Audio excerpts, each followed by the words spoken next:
Stanley Jones అమెరికాలోని మేరీల్యాండ్లో 1884 సంవత్సరంలో జన్మించాడు. 17 సంవత్సరాల వయసులో అతడు క్రీస్తును ప్రభువుగా అంగీకరించి రక్షణ పొందాడు. ఒక సంఘం ద్వారా భారతదేశానికి మిషనరీగా వచ్చాడు. స్టాన్లీ జోన్స్ అప్పటి భారత ప్రధాని జవహర్లాల్ నెహ్రూకు, స్వాతంత్ర యోధుడు జాతిపిత మోహన్ దాస్ గాంధీకి ఎంతో సన్నిహితుడు. స్టాన్లీ ఒక రోజున తుఫానులో చిక్కుకున్నాడు.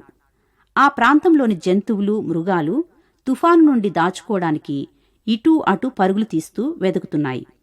జంతువులు, ఇతర జీవాలు తప్పించుకోవడానికి వెతుకుతుండగా ఒక గ్రద్ద మాత్రం ఒక ఎత్తైన చెట్టుపై తుఫానుకు ఎదురుగా ముఖం పెట్టి కూచుంది.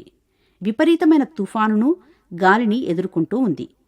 తుఫాను ఎక్కువవుతూ ఉంది.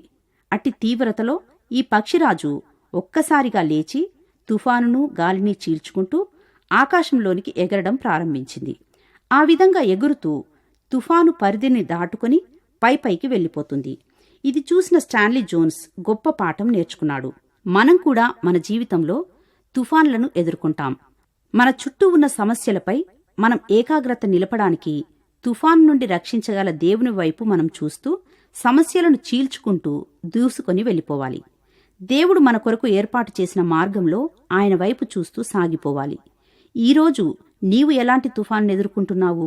చింతించకు, ఆందోళన చెందకు, దిగులు పడకు. ప్రశాంతంగా ఉండి నన్ను తెలుసుకో అని దేవుడు సెలవిస్తున్నాడు. తుఫానులు, పెనుగాలులు ఎదుర్కొనే శక్తిని, బలాన్ని, విజయవంతంగా పైకి ఎగిరిపోయే సామర్థ్యాన్ని దేవుడు నీకు అనుగ్రహిస్తాడు. ప్రార్థన ద్వారా ఆయన కోసం కనిపెట్టు. నీ సమస్యలను పరిష్కరించమని ఆయనను వేడుకో. ఈరోజే ఇట్టి తీర్మానం కైకొని పక్షిరాజు వంటి నిబ్బరాన్ని, సాహసాన్ని కలిగి ఉందామా?